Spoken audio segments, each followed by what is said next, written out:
right. Well, welcome to another Missionary Conversations podcast. My name's Todd. I'm the missions pastor here at Grace Bible Church in Ann Arbor, and I'm with one of our GBC missionaries, Chris Briggs. Super excited about this. So, you're the Director of Advancement. That's right. That's your new title.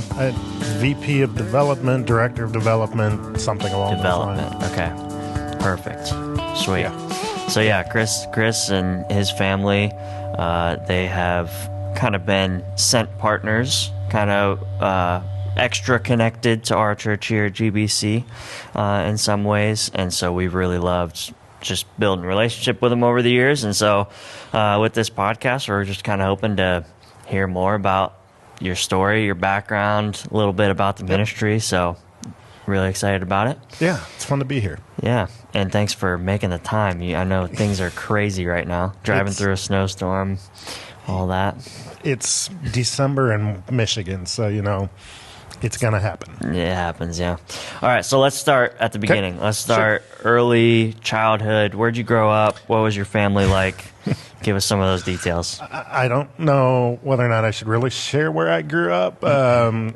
Might be a little bit of a sticking issue with some of our members here, but I actually grew up kind of north central Ohio, about an hour from that city down south. South. Yeah, so I won't go ahead and I won't even name it on this podcast, but that's where I kind of grew up. And so it was a rural community. Originally, like the first, 10, I think I was up until I was about 10. We lived out in a small little hobby farm. So grew up with horses and chickens and all that kind of stuff. And yeah, I mean, it was a lot of fun. Close by extended family. Eventually moved into a small local community. Again, it was really that kind of quintessential, almost Norman Rockwell Midwestern picture. About 10,000 people. Really close with family and friends. Had a really solid relationship with my parents. My brother and I were true siblings. I mean, the sibling rivalry, which to some extent exists till this day. I'm like, we're both in our mid-50s, but heaven forbid we get into anything that's it's got a little bit of a competition to it. But yeah, from a faith standpoint, very much the 1970s, 1980s Protestant upbringing. In church every Sunday, Sunday school, youth group, catechism, whole nine yards. I mean,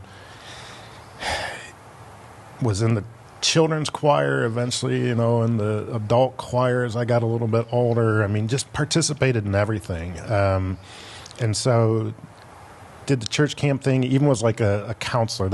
I told somebody, I mean, by the time I finished up in high school, for a couple of years after that, I was a church camp counselor. And I'm like, told somebody back in the day, I'm like, man, if I could find a church camp job that paid me $60,000 a year, I'm like, that was the job to have. I mean, I loved it. Wow. I don't know that they existed, but I'm like, that would have been the dream job. I mean, loved hanging out with students, which eventually translated. I mean, I did student ministry for a while, but I'm like, always enjoyed that. Enjoyed having that opportunity to kind of share faith in a different kind of perspective. So, yeah, I mean, when I look back, I really enjoyed life at that point. It was interesting to me. I got off to college, and I remember having friends at college who were like, oh, my gosh, it was so good to get away from my family, to get away from that. And that was foreign to me. I loved hanging out with my family. It's not that we didn't have, the same kind of issues that every family has, quarreling, bickering, arguments. Actually, I never did even have the arguments over like curfews or anything. That was my brother.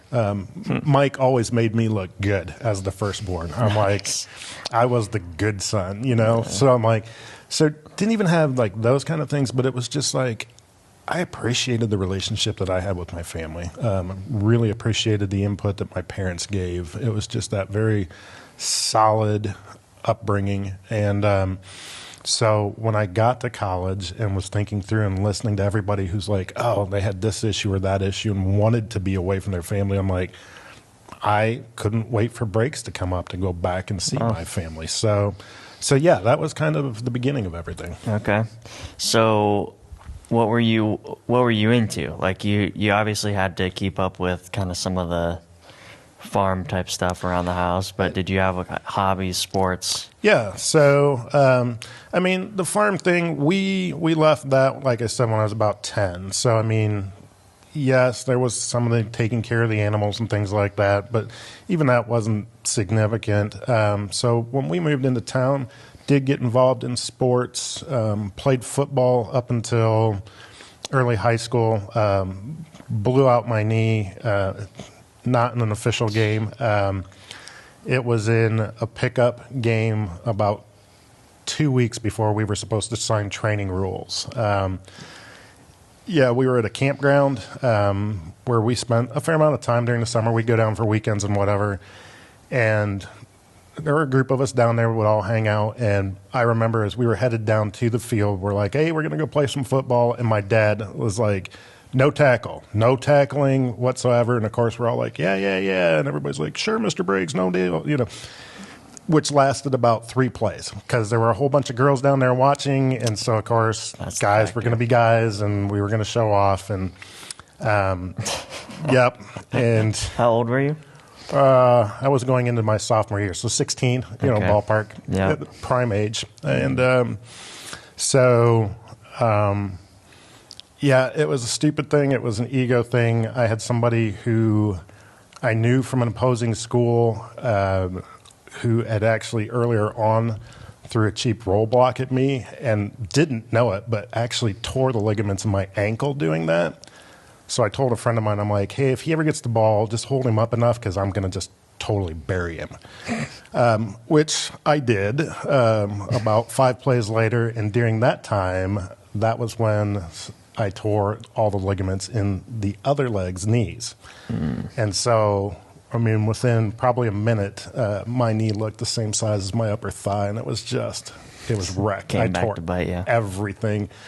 And so hobbled back to our camper. My dad looked at me as he comes in. He's like, I hope that hurts. I'm like, oh, true compassion there.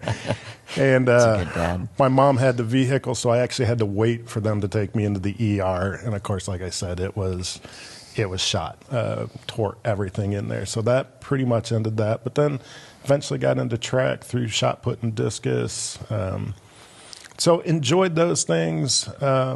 Was also very academically inclined. That was my strong suit. So I was never going to play at Michigan or some D1 school, which I knew. So I'm like, academics was going to be my ride. And so spent a lot of time doing that. But again, we did a lot of things with like the faith community. So not only with our church, but I participated with youth programs for a number of the local churches. We just kind of all had this group from high school that we would just kind of float around, and it was really good for all of us to be a support for one another. So throughout that time, was being the camp counselor, youth ministry guy, was that kind of how you pictured growing up? You're like, what were you kind of dreaming about? Yeah, no, while I really loved that, and that really was at that point kind of like it would have been such a cool job. No, I really loved the sciences, which is why I chose Hope College eventually for my choice there. But even in high school, I pursued chemistry and physics. And so I envisioned getting a doctorate and being a scientist. Nice. That was my goal pretty much all the way from middle school on up. I loved the sciences. I loved the intellectual challenge of it. I loved the discovery of it. So you were a nerd, is what you're saying? Yeah, no, I mean, honestly, in the best way. A good portion of me, yes. That's great. There was. Yeah. But I think between that and the sports, it allowed me to kind of float between groups. Yeah. I didn't necessarily fit in one group or another in high school, so that was actually kind of nice. I could sit at at the jocks table, but I could also sit at the nerds table. That's sweet. But yeah, definitely from an academic standpoint, I was a nerd. Yeah. Okay, that's cool. So before we go to college, do you remember coming to know the Lord? Was that like a super young thing, or? It was, but not in the sense of I couldn't go back and tell you, oh, on this date or that date, and this happened, and at that point, it was just like it was always there. Mm-hmm. Even so, like clear back middle school and stuff like that, I couldn't look back at a time where I'm like, oh yeah, Jesus wasn't a part of my life. But it was also kind of weird because it wasn't something that was always front and center with our family. I mean, like we would pray at meals and we would do some things like that. We were at church, but it wasn't like we were doing family Bible studies together. That just wasn't where we were. And yet at the same point, faith was still always a component. I don't know if that makes sense, but it was just, so I've got friends who can point to, the hour and the minute and go, hey, it was at this camp or it was at this retreat or what. I can't. I look back and I'm like, I'm hard pressed to think of a time when God wasn't present or when Jesus wasn't a part of my life. Now, there are various times throughout my life where I'm like, oh, well, this was really significant. I felt a lot of growth in this period, or there was a real strong connection and more personal walk. But I mean, it's just the way it was. And it was interesting because even my mom shared a story later on, which we might kind of swing back to when we talk about missions, that she shared a story with me when I was 12 that I'm like, that would have been good information to have years and years and years ago. So it was, even for my family, it's interesting now hearing some of these stories as I was an adult that I'm like, wow, God really has been here all the way through. What was that story? Go ahead. All right. So I was almost 30 when I went to the missions field the first time around. In fact, may have turned just before I went. But my parents were talking to me, and my mom said something. She's like, it's a little bit of a struggle for your dad and I, for you to be leaving, going to another country. Jamaica is a unique place because it's beautiful, it's wonderful people. I've always felt safe, but there's also a seedier side to Jamaica and so they knew some of that. And she's like, that was a little bit of a struggle for us, but she's like, I always knew that you'd be in full-time ministry. And I'm like, really? And she's like, oh yeah. And so she's like, when you started seminary part-time and that, she's like, I just figured eventually you'd be a pastor, not thinking this way, but she's like, when you were 12, she's like, I experienced, she's like, the only way she would put it is she's like kind of a vision to where she's like, I felt like I had an encounter with, basically a heavenly encounter that basically was talking about your life. And at that point I said, well, he's the firstborn male, so clearly he belongs to you, God. I will commit him to your service. And so she's like, I knew eventually.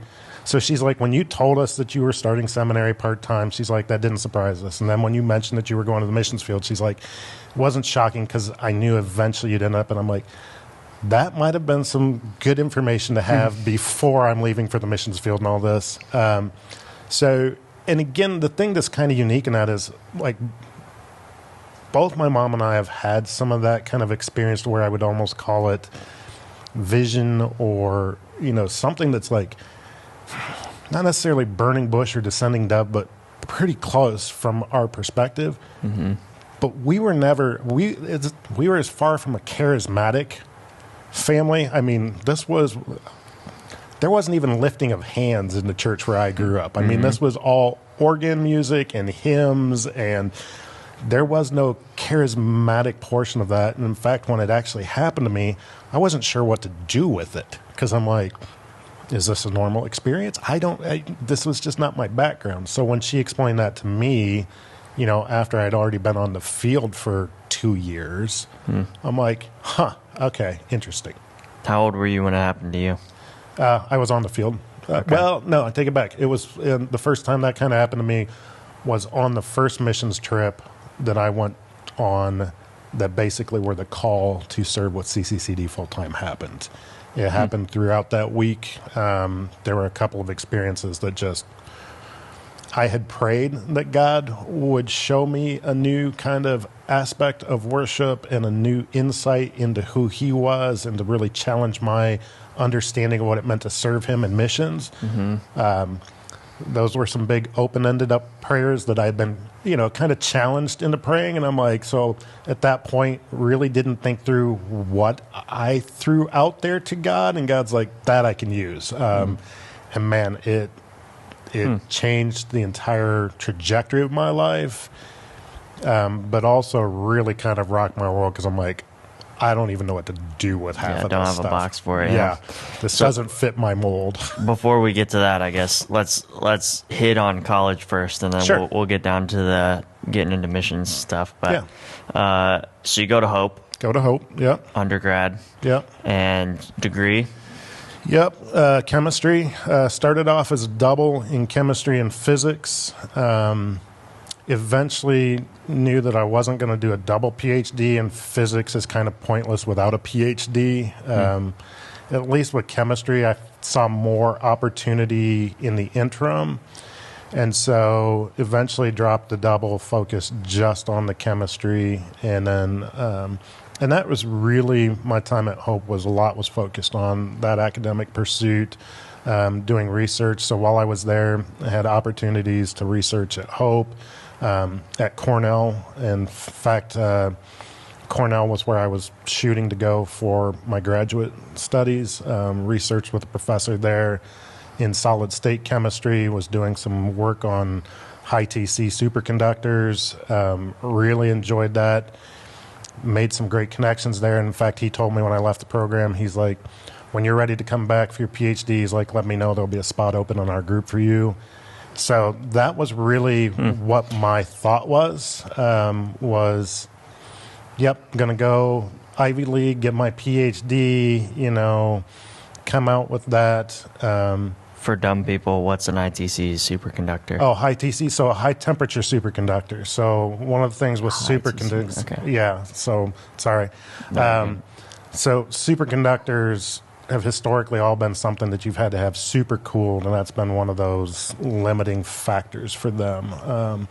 And so we were trying to work on things that would operate outside of liquid nitrogen, and ideally something that would operate at room temperature. What's that go in? Like, I mean, when I say dumb people, I'm talking about me, obviously. What are those, what usually go in? Like, what kind of systems or? So, I mean, so when you got them into a super cooled state, you would end up with some pretty unique factors. One of them is a magnetic factor, where basically one of the things we were kind of looking at was magnetic levitation. So like high-speed trains that would float on magnetic rails. Oh, that's cool. Because if you're levitating, then you reduce the friction and a lot of the issues that come up with that, and energy consumption. And then a superconductor, the other thing is once you hit superconducting, you're basically removing the resistance for moving of electricity. And so these things, I mean, it takes away. So when we think about electrical systems, one of the issues is loss of that through heat and all of these things. So if you can get to a TC, like a superconductor, and one that's high TC, then all of a sudden, like all the loss of the electrical current and potential that you have through heat and other things by running it through regular lines, those just disappear. So there was some incredible opportunities for that. And I was just, again, it was very interesting research. And it didn't hurt that it was an Ivy League school, because I'm like, who doesn't want to brag that they got their PhD in an Ivy League school? Now, I know in this area, everybody's like, well, you should go to Michigan. And that would have been an opportunity Ivy too. Ivy League is just as good, I think, in people's minds. Yeah, so I was excited about that. But then when I finished up at Hope, I knew that I wanted to take at least a short break and pay off most of my school had been covered between scholarships, and my parents had put away some funds, but there was still some. And I'm like, if I work for a couple of years, I'll pay that off so it's not a long-term debt. So that was kind of that plan. And so you're studying pretty in depth with this research stuff, and then you're still liking home, so going back home when you can. But what else is going on in college? Well, and that was the thing. So interestingly, like pretty much after spring break of my sophomore year, I didn't make it back home a lot because my summers were doing research someplace else. So after my sophomore year, I had a national grant and did research at Hope. And then after my junior year, researched at Cornell, and then was looking at that. And then basically after my senior year, I had 3 job offers within 2 weeks after graduation. And so I didn't get to travel back home very much at all. We still stayed connected, but it just wasn't visits. And so had gotten involved with some churches while I was in West Michigan. And then it was right after I graduated, actually, got involved with the church. Well, I guess it was about a year after I graduated, got involved with the church that would eventually be my first sending church. And so that became another significant aspect, is getting involved in that church and community life. Also ended up buying a duplex and rented that out. And eventually there were like, we called it it was a fun thing. It was like college 2.0. So we had 5 single guys living in this duplex. So 3 on one side, 2 on the other. And of course, then I'm owning both of those. But it was kind of fun. We had 3 managers, a doctor, and a lawyer. So 5 single guys, all making more money than any of us had any right to make, with all the toys. I mean, we had a sport boat. We had 4 motorcycles. We all had, SUVs and just all the toys. I used to skydive with 3 of the guys. So just doing a lot of fun. I was also starting to do the youth ministry thing at that point. So there were all of these things kind of running at the same point. But by that point, I was also working at Pfizer. Well, at that point, it was Park Davis and Warner Lambert, but eventually that's a couple years after graduating. You so I joined Pfizer right after. That was the first job I took. So graduated in May and started there in June. And so, and again, that was supposed to be just a short-term thing. I was planning on 1 to 2 years tops, and then I was going to head back for grad school. Just wanted to pay those things off. But then was working on a project, had a couple of serendipitous discoveries. One of those was leading towards a patent. And so the patent was supposed to take 4 to 6 months for us to get that. And I'm like, well, I definitely wanted that before I went back to school because I'd already been published a couple times. So I'm like, a couple of papers and a patent and then a PhD. I'm like, I'll write my own ticket. So you had a discovery that you wanted a patent. Yeah. So, I mean, it's kind of a team effort, but it was something that came out of, and again, it sounds better than what it really was. I mean, it was serendipitous. I mean, I came across, it wasn't something that I'm like, oh, well, this is this great brainchild of mine. I stumbled into something. But eventually that was what led to a very late patent, which at one point kind of put me in jeopardy with the company because it changed the course of the way that drug was going to go. And because it was very late in the process, we had to go back and redo a lot of clinical trials and things like that. And because of money that had already been spent, they questioned whether or not to actually kill the project because we couldn't go backwards. But they went ahead and did the comparisons, and it worked out exceedingly well because then everything... So with the drug, we basically had to show what we had tested before was the same as what we had now, the forms. And when they did come out and showed that all things were equal, it allowed us to extend the patent protection on this drug. which initially nobody knew whether or not, how big a deal that was going to be, because it was what they would call a Me Too drug. There were already a bunch of cholesterol drugs out on the market, but this one became the gold standard. And so when that became the gold standard, it also became a huge seller. And actually, I think for about 15 years was the biggest selling drug in the world. And that most of that time it was under this patent protection because of this very late patent. This extended the patent life for Pfizer by, I think, 10 or 11 years. So this meant that they were the only ones allowed to produce this. So we ended up with this patent on Lipitor, which, like I said, became a huge selling drug. And you were a part of getting that patent. Mm-hmm. Yeah, so that's, someplace I still have the actual paper patent that's got my name listed and everything on that. And so it's cool. But the 4 to 6 months it was supposed to take actually took 18 months for us to get everything patented. And interestingly, by the time that had all finished up, I had come to the realization that I didn't want to do chemistry for the rest of my life.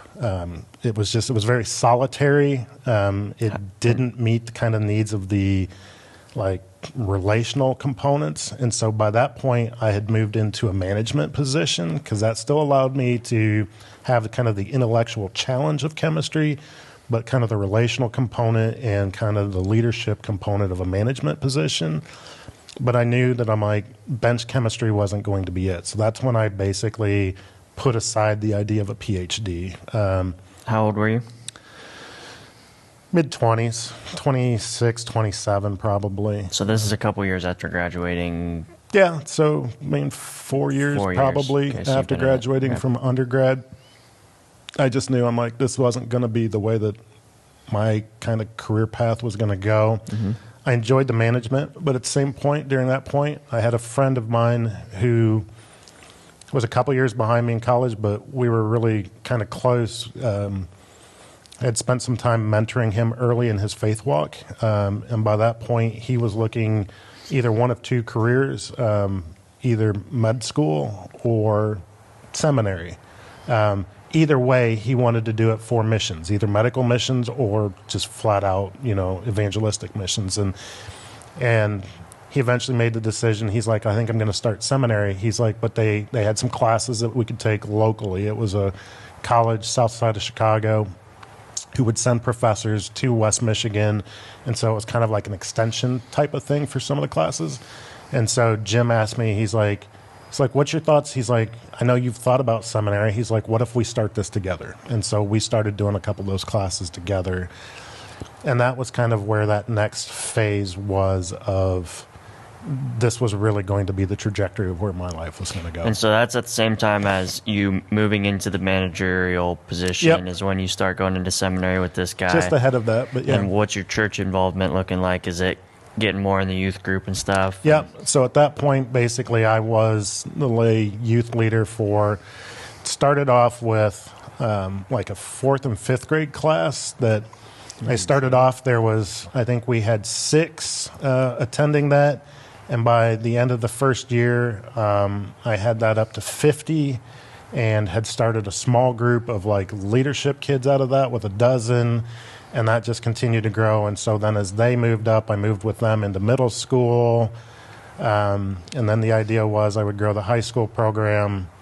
But in the midst of that kind of progression is where this missions trip kind of happened, and that changed everything. Man, I didn't realize I started in 4th and 5th. I blew out my knee in football in high school. We got a lot more similarities than I thought. We're true brothers. Except I'm not smart. I think you are. I didn't have the intellectual side like you did, but that's cool. So, okay, mission trip. When does that happen? Yeah, so missions trip was in summer of 1999, and I'm going to share a little bit because this one was in some ways never supposed to happen. So at that point, fully engaged with the management level, had been in this management position for, 2.5 years at that point. And so just working all the time. And I mean all the time. Hours? What kind of hours? So we were implementing this program called SAP, which was basically to come in and tie together every department in this one giant computer system. And so I was supposed to be the manager for third shift, but my counterpart on second shift got absorbed into this implementation program. And so he did that so he could move to days. And so he's working in that. And for about 3-4 months, we kind of limped. And eventually, like my boss came to me and he's just like, we need somebody to kind of oversee some of second shift too. So he's like, can you kind of cherry pick some hours between second and third, to kind of provide, for both, and which sounded great in theory. What it meant was, can you work second shift and third shift, stick around for meetings on first shift? And so, and this also kind of plays into the thing. The hours, at one point, I actually got flagged by our HR department because didn't even realize that if you worked 16 hours, it was mandatory that you were off for 8 from like security reasons, for just to make sure that nothing went wrong. Because if something were to go wrong that you just weren't, cognizant of, you get the FDA involved and everything else. And so there were these rules, but didn't even realize it. And so HR had flagged because I would turn in these timesheets. And he's like, at one point, like of February, it would have been February of 99, I worked 27 out of 28 days and averaged nearly 21 hours a day. Oh, my goodness. There was one point, because we had gates. I mean, it was a secure facility, so, you had a secure card to get in and out of facility. There was one point where I was there for 47 and a half straight hours.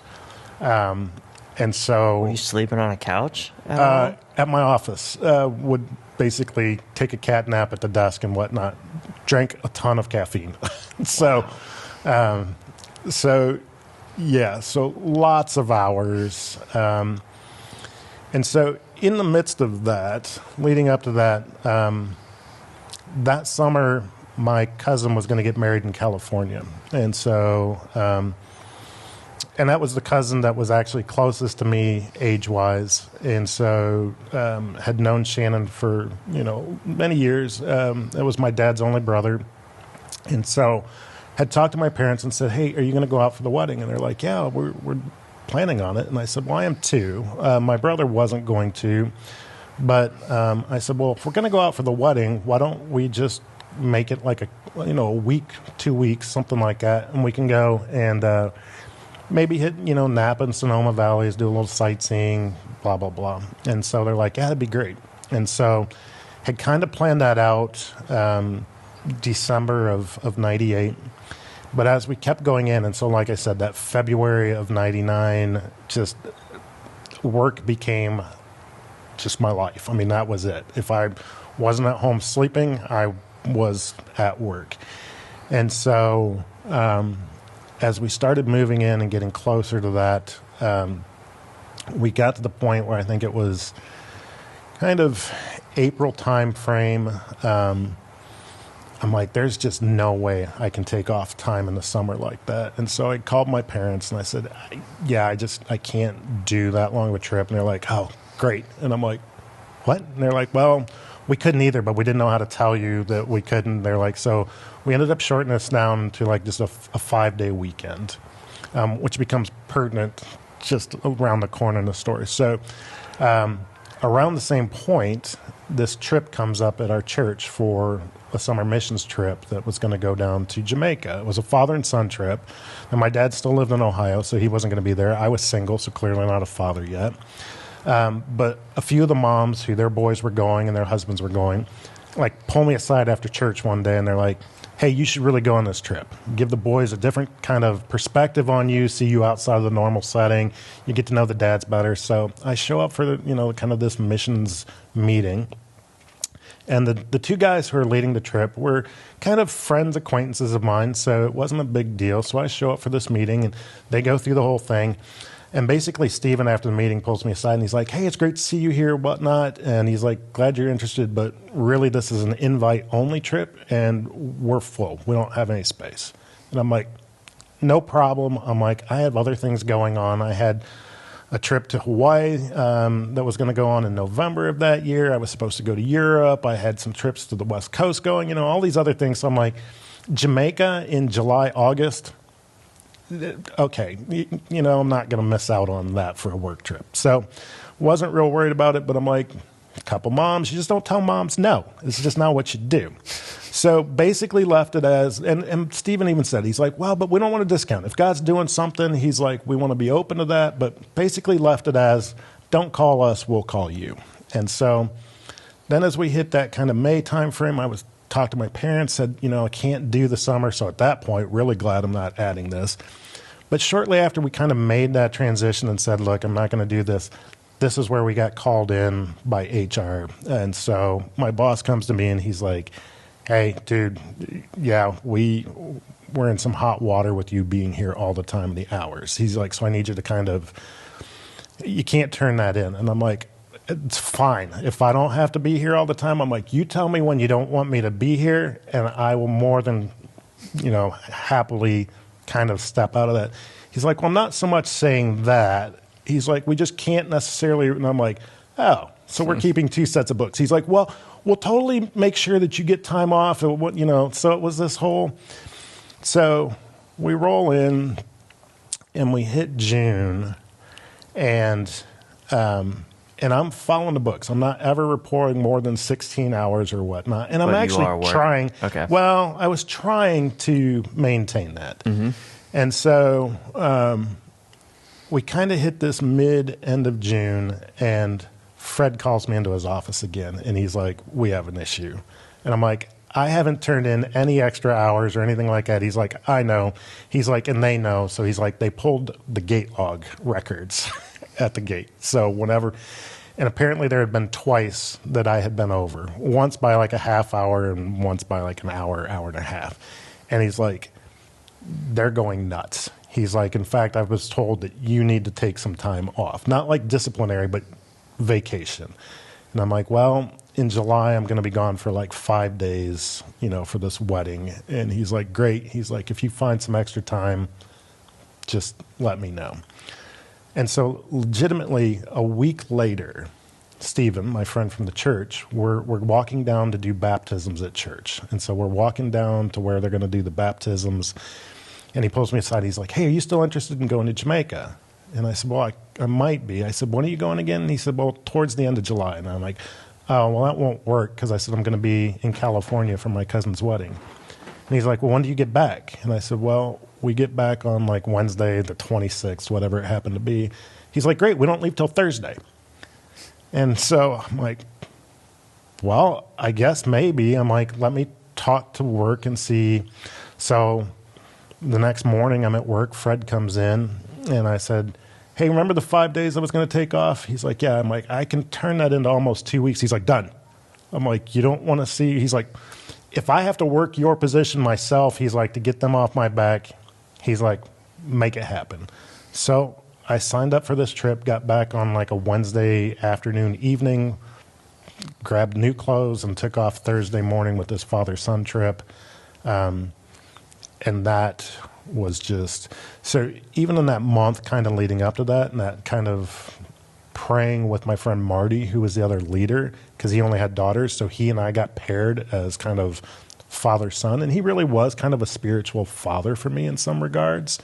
That was really what I think started the whole thing, because he was challenging me to what he called pray big prayers, which meant these big open-ended prayers, and I foolishly agreed with that, and God's like, I can use those. So that process of walking into that, I mean, part of my goal, yes, was to get to know the boys better and to get to know their dads, but really seeing how God could challenge my paradigm of what it meant to serve him in missions, that was what kind of opened the doors for him to really challenge my heart. Very cool. So what was it that challenged you? So when I was there, again, like I said, I had prayed for seeing a new aspect of worship, because when we talked about my growing up, I mean, worship was, Bach hymns on an organ. I mean, it was very Lutheran. And And I still, to this day, love a lot of those old hymns. The church that I'd moved into was, when I was in Michigan, was a non-denominational. So again, more of that contemporary worship, which that's why I love coming here and with Brantley and all the guys. I'm like, it's just that. And so had already been transitioning through that experience into a different aspect of worship, but really knew worship went beyond just singing in church on a Sunday. And so I wanted to have God kind of open me up to some new experience with that. So that had been one of my prayers, and then what it meant to serve him through that. And so Jamaica, we're in Montego Bay, and I know some of the members of the congregation have been down there fall or spring. And now if you're at the village where we've been, super comfortable, like low 80s, whatever. I mean, it's just, weather was not something I could ever complain about JDV. Montego Bay, on the other hand, like Adam and Alex can attest. I think their first trip down was in May down there at one point, and heat index would be like 110 degrees by 10:30, 11 o'clock in the morning. So Mo Bay is just a different kind of hot. We were there in July and August, so even that next level. So it's super hot. The place we're staying, there's no AC or anything like that. So at night, I would sleep down on, they had kind of like this screened-in porch. One, it just kind of gave me my own little space, slept on like this couch, but it gave me some time to like kind of just process what happened during the day. I was doing something that was atypical for me, which was journaling. I've never really been a big journaler, but was journaling during that season of life. And so was doing some of that. But one of the days, so when we were to be there, the school was closed, so there weren't supposed to be any students there or anything like that. But basically a week and a half, 2 weeks before we were to arrive, they were supposed to have camp at the school at Knockpatrick, center of the island. Something happened there. They couldn't host, so they moved the camp to Montego Bay. So now instead of just us being on campus with just our team, there's now us and 150 deaf kids and leaders. So that was just a different experience. So we're out engaging with students at the same point, and some of that, learning sign language while we're going. And then one of the days, kind of, I don't know, I imagine it was probably maybe Tuesday, because we were there we got in late Thursday, so Friday was our first day on campus. We did Friday, Saturday, church Sunday, blah, blah, blah. So it was probably Monday, Tuesday, so we'd been there for a few days already, but they invited us to come to their worship service. And I love for folks who kind of don't know deaf community, because somehow people think that the deaf community is this quiet community, and I'm like, far from it.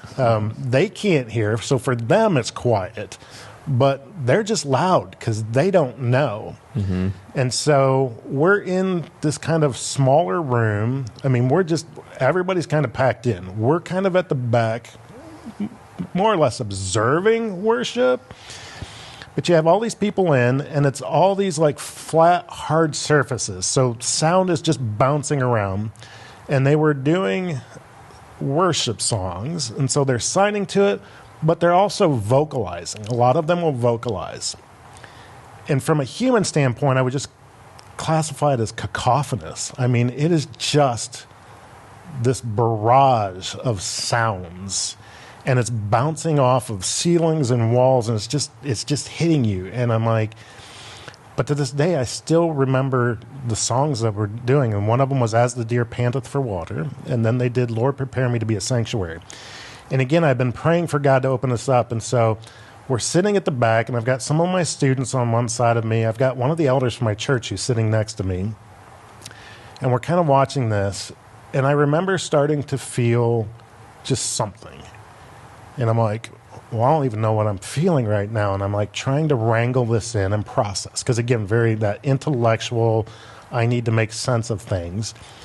And I felt like God saying, my foolish, foolish child, if you try to control yourself in my presence and in this, good luck.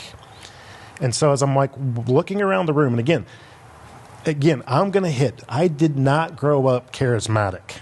None of this make sense in my understanding of anything.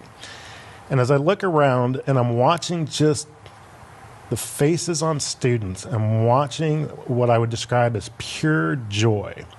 All of a sudden, I start to see lights forming around some of them, almost like a little aura. And I almost kind of felt like I saw lights that were kind of human-shaped, standing where there weren't people.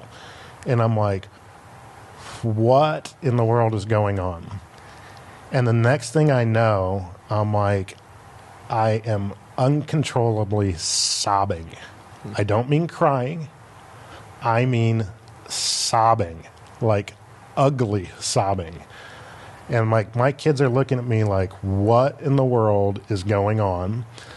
My elder, who's had experience with missions and far much longer walk than I had had at this point, kind of gets that God's doing something, literally just puts his arm around me and just, again, and internally, I'm going, what's going on? And so I'm like trying to pull in every bit of this emotion, and the more I tried to control it, the more it just keeps pouring out. And again, there was nothing about the situation that I felt should have been that deeply emotional. It's just, there it was.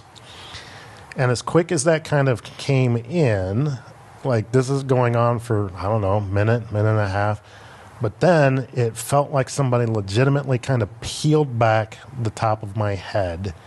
And there was this just warm sensation of peace, which to this day, I have never experienced that level of peace again.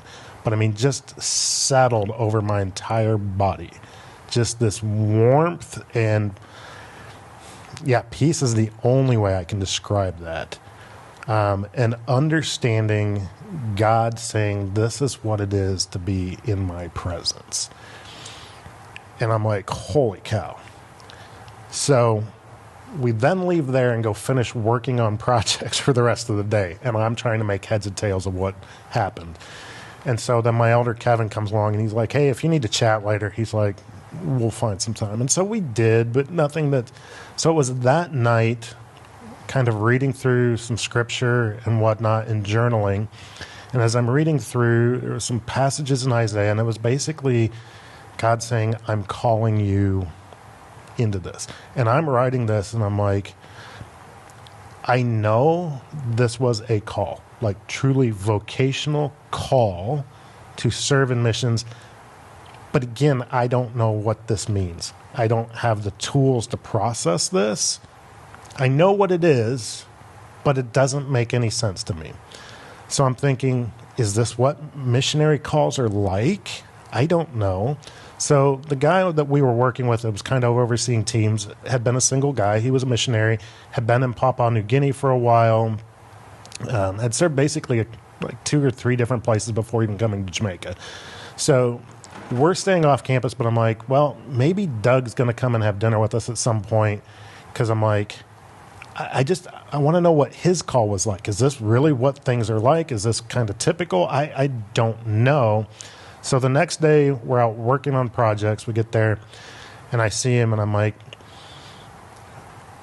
he'd been kind of avoiding me in the morning, but I kind of eventually found him, and I'm like, hey, can we chat a minute? And I'm like, I'm curious if you're going to come and have dinner with us at all this week.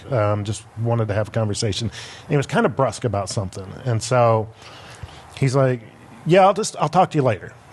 And I'm like, okay. And I could tell he was put off by something. So again, maybe half hour later, I try him again, and he, again, just kind of like brushes me aside.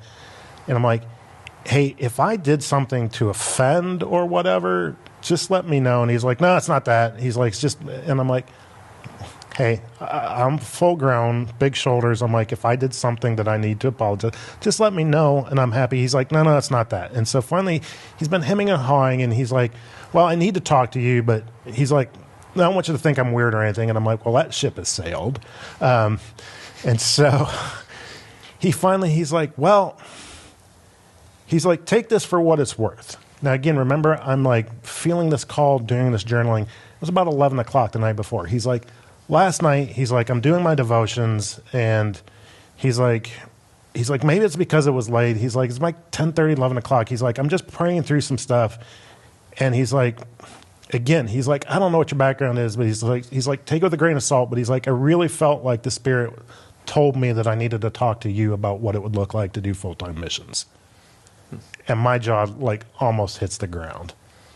And I'm like, okay. I said, Doug, are you coming to dinner tonight? He's like, yeah, I hadn't originally been planning on it, but I think I'm going to. I'm like, okay, I got something I want you to read. And so when he showed up for dinner, I basically just brought out my journal, and I'm like, something I was writing last night about 11 o'clock. So simultaneously, and he's reading through this, and he's like, I can't guarantee what God's doing, but he's like, I just have a sneaking suspicion you should be prepping for a move. And so as we kind of processed that, again, throughout the rest of the week was really kind of processing that. And then even as we were prepping to leave, I know within my heart, I'm like, this has been a call. There's no way around it. And so Mobay's airport used to be this dinky little thing. There was nothing really to do. There was just a kind of this seating area. You waited for your flight. And inevitably, the flights were always delayed. So we get there, our flight's delayed by like 5-6 hours. So we have all this time to kill. Eventually, it just ends up Stephen and I in the church, or in this kind of seating area. The fathers and sons are wandering off to find something. And so I'm talking to him, and I'm like, hey, do you have a minute to talk? He's like, I got tons of minutes right now. And I'm like, okay. I said, throughout this week, I'm like, I just feel like God's calling me back here. And he's like, oh, that's awesome. He's like, I'm always looking for somebody on the team that kind of feels towards this. So he's like, when we get back, he's like, we'll have some meetings and I can help prep you and give you some material on what it's like to lead teams back here. He's like, would love to see somebody else bringing teams. I'm like, that's not what I'm talking about. I'm like, I feel like I'm being called back here as a missionary. And he's like, oh, that's cool. And that's legitimately the level. I'm like, really? I'm like, no shock, no surprise, because that's the way I'm taking this. And he's like, honestly, no. He's like, as a church, he's like, we've been praying for 3 years for someone to be raised from our body to come and serve here as a missionary. So he's like, might as well be you. And I'm like, I don't know that I'm necessarily on that same page yet, but I have a sneaking suspicion I'm going to be. And so we chatted for a while there, and again, he was another elder in the. So we had 2 elders on that team, and so he was another elder. And so when we went back, we gathered staff in a group, and basically just started praying and fasting, and every answer kept coming back, yes. Wow. And so, legitimately, about 7 months later, I had sold my home, I had resigned from Pfizer, sold my car, gave away everything else, and I was living in Jamaica. So it was a crazy ride. It was a short one. But everything I kept putting out in front of God, because there was some question. I'm like, well, is this just an emotional experience? And is it just this? And every time God's like, well, then test that. And I did. I went back solo for another trip to make sure it wasn't part of that, missions high. And everything that I put out and asked God, I'm like, okay, affirm in this. He did. Yeah. Man, the power behind, like, when you say test that, the rootedness I hear in that story, one, awesome story of God just working in your heart, but him working through his church, the elders in his church, to be praying over that in the first place, to be asking for God to raise up someone, to be looking out for those opportunities to pray and fast with you through that decision-making process, using his word as you're journaling to speak to you. Like, the rootedness of God's word and of his church is so steady, and then using these awesome experiences to point you toward those things is such a cool story. It was amazing, and it's something that I think I needed, because, again, a lot of this came outside of what I was used to from my church experience. And so that was all kind of novel. And there was that question of, well, is this me? Is this just emotion? Is this? And then every time we would put something out, I mean, even at the point where I'm like, I don't encourage anybody to test God, but it was almost like Gideon. I mean, I threw out a couple of things that were fleeces. I'm like, okay, then do this, because if you do this, then I know it's of you. And there were just aspects, I mean, basically I was looking, I'm like, it was a financial commitment. So I'm like, there were things that I questioned on that. There was a relational component that I'm like, I need to know that you're going to be there relationally. And so it was like each thing I put out, God answered, like you said, through his church, through prayer, through his word. I mean, that was one of the times I'm like, again, like I said, I've never been a huge journaler, but when I go back to that season, I have journals that are just filled. And every once in a while, I will go back to those and reread those just to remind myself of what God was doing at that point. But it was always something that was biblically accurate. Things that followed with the nature and character of God, the way he equips his people, the way he calls his church. And so there were always these aspects that it just fit. So that by the time it was time to go, there was no doubt. And I needed that when I hit the field. Yeah. So cool.